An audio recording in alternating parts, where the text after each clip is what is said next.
Ration కార్డుకు సంబంధించి సేవల కోసం అయితే ఇంతకుముందు గ్రామ వార్డు సచివాలయాల్లో మీరు స్థానికంగా ఉన్న వాటికి వెళ్ళేవారు.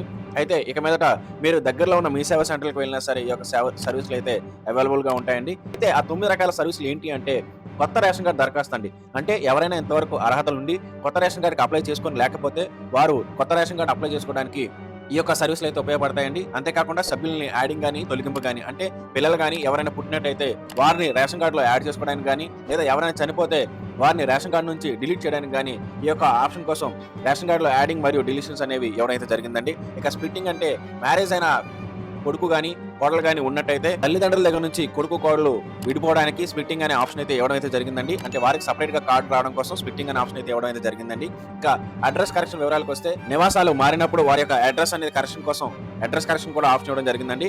ఆధార్ లింకేజ్ చాలా మందికి రేషన్ కార్డ్‌లో ఆధార్ లింకేజ్ అనేది తప్పుగా ఉండడం అయితే జరిగిందండి. ఈ యొక్క ఆధార్ లింకేజ్‌ని సీడింగ్ అంటే రాంగ్ ఆధార్ సీడింగ్ అనే ఆప్షన్ ఉంటుందండి. ఈ యొక్క రాంగ్ ఆధార్ సీడింగ్ ద్వారా వారు సరైన ఆధార్‌ని ఎంటర్ చేసి ఈ యొక్క సర్వీస్ అనేది యూజ్ చేసుకోవచ్చండి.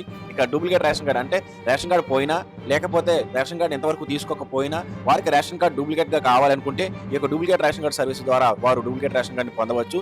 ఎఫ్ఈ షాప్ అప్డేట్ అంటే వారికి ఆ యొక్క షాప్‌ని లింకేజ్ చేస్తూ ఆ యొక్క అప్డేట్ చేయడం కోసం ఈ యొక్క సర్వీస్‌ని అయితే ఉపయోగపడుతుంది. ఇక సరెండర్ కార్డ్ విషయానికొస్తే ఆ ఇంట్లో ఎవరికైనా గవర్నమెంట్ ఎంప్లాయీలు కానివ్వండి, లేదా 6 ఆఫ్ వాలిడేషన్‌లో వారు ఇన్వాలిడ్ అయి ఉంటే ఆ యొక్క రేషన్ కార్డ్‌ని వారిగా స్వయంగానే సరెండర్ చేసినట్టయితే ఆ యొక్క రేషన్ కార్డ్ అనేది రద్దవుతుంది.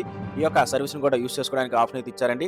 ఇక ఇతర సవరణలు అంటే నేమ్ కరెక్షన్స్ కానివ్వండి, డేట్ ఆఫ్ బర్త్ కరెక్షన్స్ కానివ్వండి, మెయిల్, ఫీమేల్ కరెక్షన్స్ కానివ్వండి, లేదా బంధుత్వ కరెక్షన్స్ కానివ్వండి, ఇలాంటి కరెక్షన్స్ అన్నీ కలిపి ఈ యొక్క ఆప్షన్‌లో ఉంటాయండి.